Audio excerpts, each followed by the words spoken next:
చెన్నకేశవ స్వామి ఆలయానికి శంకుస్థాపన చేశామో అదేవిధంగా మన జిల్లాలో CGF ఫండ్ కింద 63 ఆలయాల్లో 53,56,00,000 రూపాయలతో పనులు మొదలుపెట్టాం.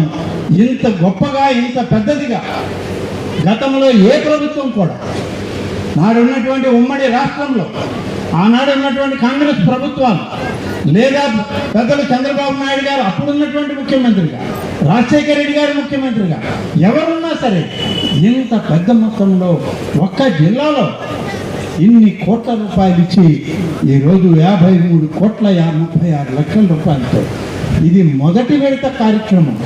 రెండో విడత మొదలవుతుంది. రెండో విడత ఇప్పుడు మీరు అడిగినటువంటి 8 కోట్ల రూపాయలతో ప్రారంభమవుతుంది. ఇలా ఈ రాష్ట్రం అంతా అనేక ఆలయాల్లో ఇవాళ అభివృద్ధి చేయడం జరుగుతుంది అని చెప్పి నేను మీకు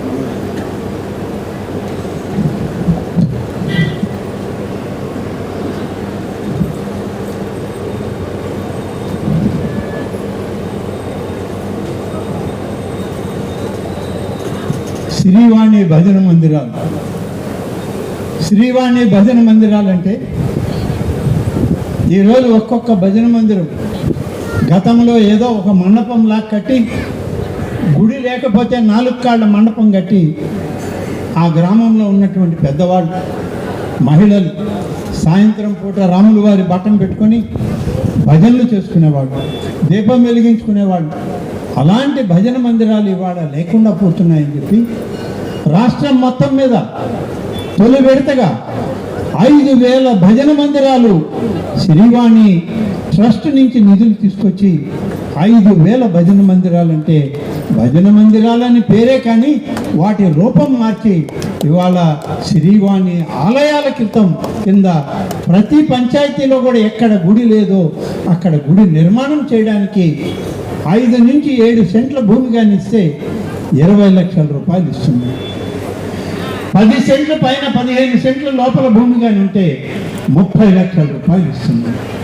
15 సెంట్ల పైన 20 సెంట్లు ఆ పైన భూమి కానీ ఉంటే 40 లక్షల రూపాయలు ఇచ్చి శ్రీవాణి ఆలయాలకి ఇవాళ పనులు మొదలుపెట్టాం. ఆ విధంగా ఇచ్చే దాంట్లో కడప జిల్లాలో 19,65,00,000 రూపాయలతో 117 భజన మందిరాలని ఇవాళ ఇప్పటికే మంజూరు చేశాం.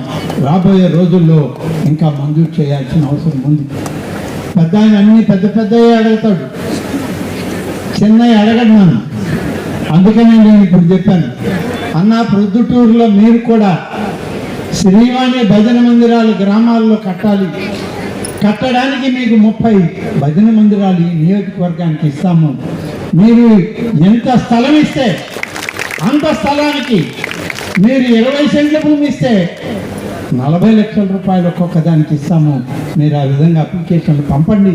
మంజూరు చేసి వెంటనే ఆ దేవదేవుడైనటువంటి శ్రీ వెంకటేశ్వర స్వామి యొక్క ఆశీస్సు, లేకుంటే రామాలయాలు, లేకుంటే శైవ క్షేత్రాలు, అమ్మవారి విగ్రహాలు, ఏ ప్రతిష్ట కావాలంటే ఆ ప్రతిష్ట మీరే చేసుకోవచ్చు. ఆ గ్రామంలో ఉన్నటువంటి వాళ్ళ కోరిక, వాళ్ళ విశ్వాసం, వాళ్ళ మనోభావాలు, ఏ దేవుణ్ణి పూజించాలంటే ఆ దేవుణ్ణి అక్కడ ప్రతిష్ఠించి పూజలకి ఏర్పాటు చేస్తామని చెప్పి పెద్దలు వరదరాజుల రెడ్డి గారికి ఇప్పుడే నేను చెప్పడం జరిగింది. ఇప్పటికే 117 ఇచ్చాము కడప జిల్లాలో, ప్రొద్దుటూరులో కూడా ఇస్తాము. 30 భజన మందిరాలు వారు కోరితే ఇవ్వడానికి రేపే సిద్ధంగా ఉంది ఈ ప్రభుత్వం అని చెప్పి నేను మీకు మనవి చేస్తాను. కాబట్టి ఈ విధంగా అనేక కార్యక్రమాల్లో ఈనాడు ప్రభుత్వం పనిచేస్తూ ఉంది.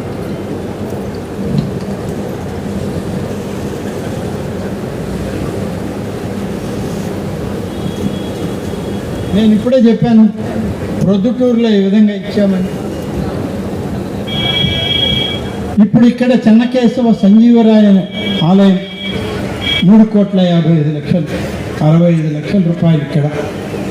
తర్వాత చెన్నకేశవ స్వామి ఆలయం నేను మంజూరు చేయలేదు కానీ ఇచ్చేశారు పెద్ద ఆయన.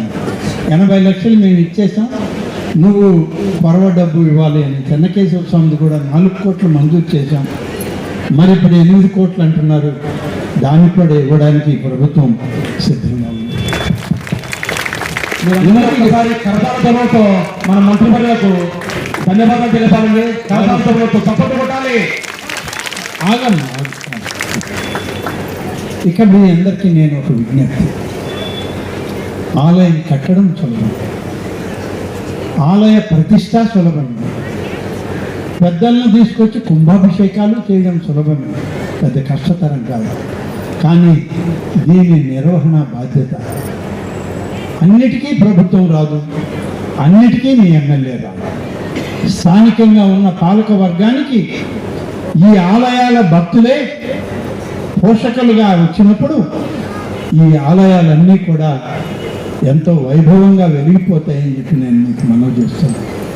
కాబట్టి మీరే దీనికి పాలకులు, మీరే దీనికి సహాయకులు, మీరే దీన్ని నడిపించుకోవాల్సినటువంటి నిర్వహణ కర్తలు అని చెప్పి నేను మీకు మనవి చేస్తున్నాను. ఆలయాలని ప్రభుత్వం ఇది మాది, మేమేదో చేయాలని కోరిక ఈ ప్రభుత్వానికి లేదు. ఎక్కడ ఆలయం లేదో, ఎక్కడ ఆలయం పురాతనమైందో పునర్నిర్మాణం చేసి అవసరమైతే కొత్తవి చేసి మీకు అప్పచెప్పి మీకు స్వాధీనం చేయాలన్నదే ఈ ప్రభుత్వం యొక్క లక్ష్యం. అందుకనే ఆలయాల నిర్మాణం తర్వాత పూర్తి బాధ్యతలు మా అధికారులకు తగ్గించి పాలక వర్గాలకు పెంచి పాలక వర్గాలతోటి ఈ యొక్క ఆలయ సేవకులకే అప్పచెప్తున్నామని చెప్పి మీకు మనవి చేస్తున్నాం. మేము వచ్చి చేసినటువంటి మొదటి జీవో ఏంటంటే, ఆలయంలో పూజాది కార్యక్రమాలు చేయాలి అంటే అది వైదిక ధర్మం చదివినటువంటి వేద విజ్ఞానవంతులైనటువంటి అర్చకులు చేయాలి తప్ప మా అధికారులు కాదు.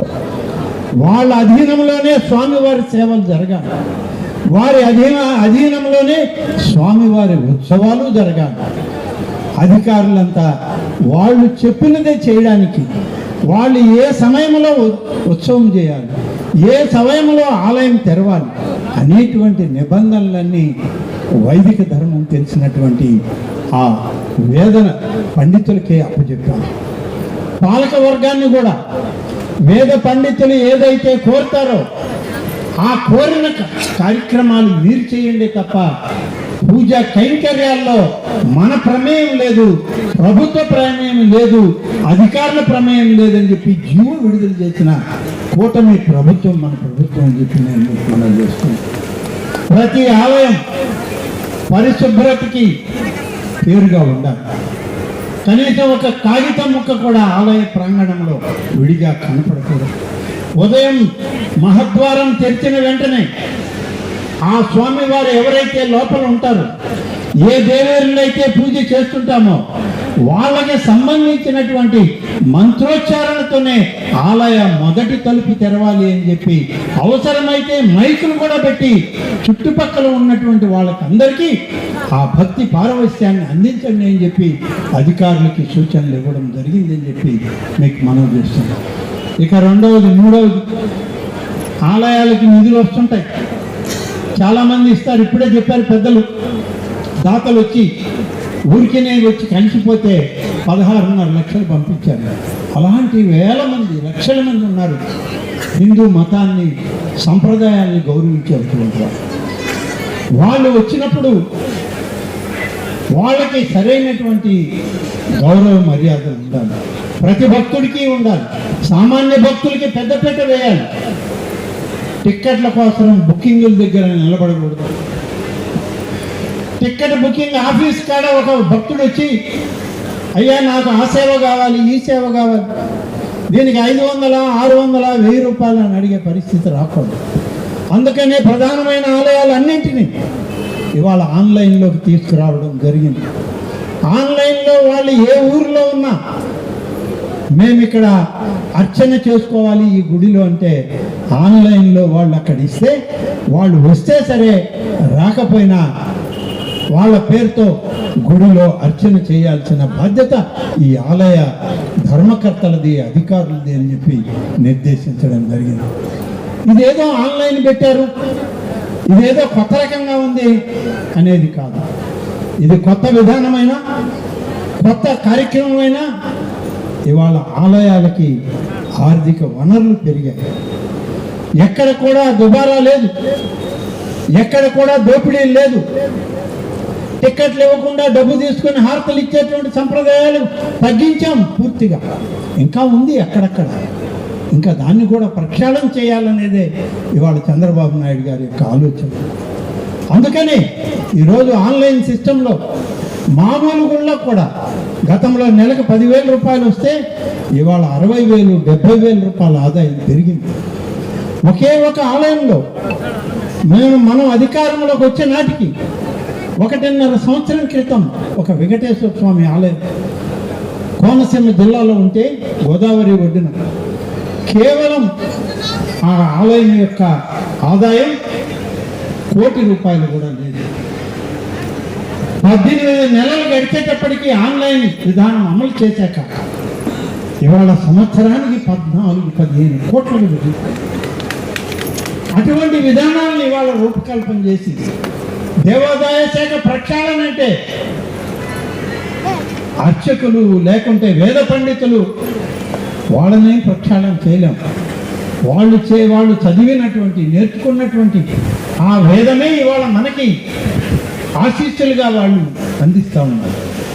ప్రక్షాళన అంటే ఆలయ పరిపాలనలో ప్రక్షాళన, ఆలయ పాలకుల్లో ప్రక్షాళన, ఆలయాలను పరిశుభ్రంగా ఉంచడంలో ప్రక్షాళన, ఆలయాల్లో జరిగేటువంటి పూజా కైంకర్యాల్లో ఒక నూతన వరవడి విధానం తీసుకురావాలని చెప్పి ఇవాళ ప్రభుత్వం అనేక కార్యక్రమాల్లో దీన్ని ముందు నిలబడి చేస్తూ ఉంది. అలాగే రాయలసీమలో కూడా అనేక ఆలయాలకు శ్రీకారం చుట్టాం. చేయాల్సినవి ఎన్నో. రాయలసీమ అంటే దేవదేవుడైనటువంటి 7 కొండల వాడు శ్రీ వెంకటేశ్వర స్వామి అక్కడ ఉంటూ,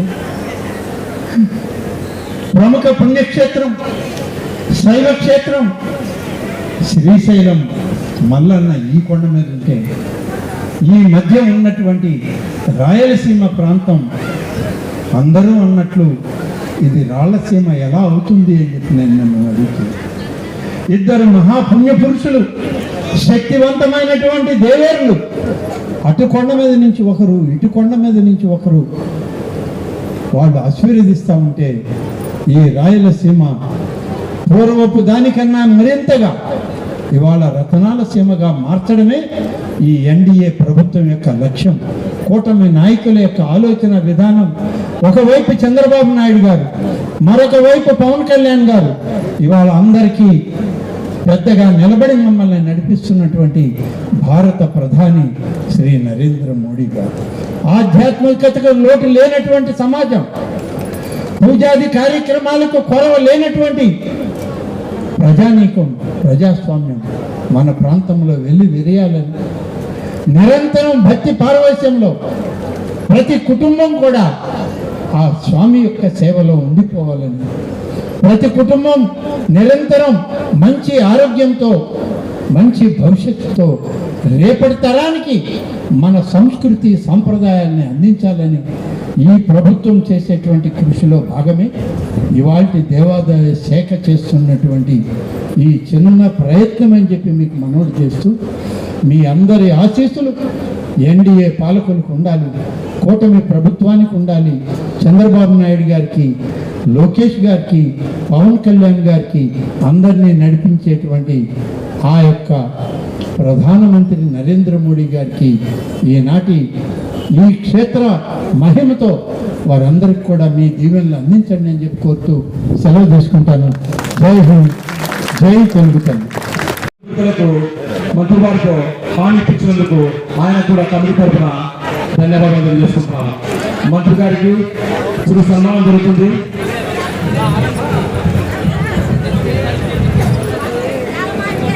అన్నా నువ్వు ఎంత పైకి ఎత్తాడన్నా, కొంచెం వెనక్కి రాన్నా, ముందు ముగితే ఏమొస్తుంది మీరు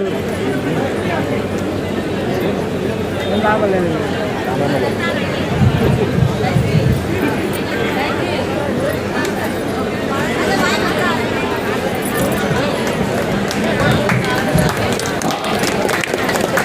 అందరు మీ కరతాల పువ్వులతో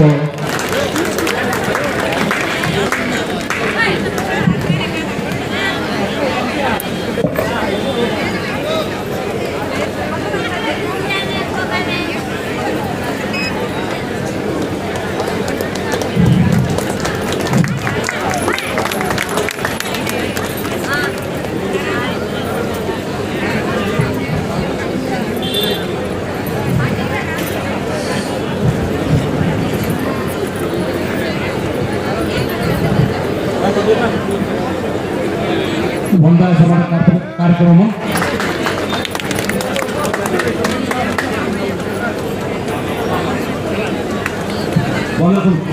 ఈనాటి సమావేశానికి ఎన్నో కార్యక్రమాలు ఉన్నప్పటికీ మా ఆహ్వానాన్ని మన్నించి ముఖ్య అతిథిగా విచ్చేసిన అడిగిన వెంటనే మాకు నిధులు మంజూరు చేయి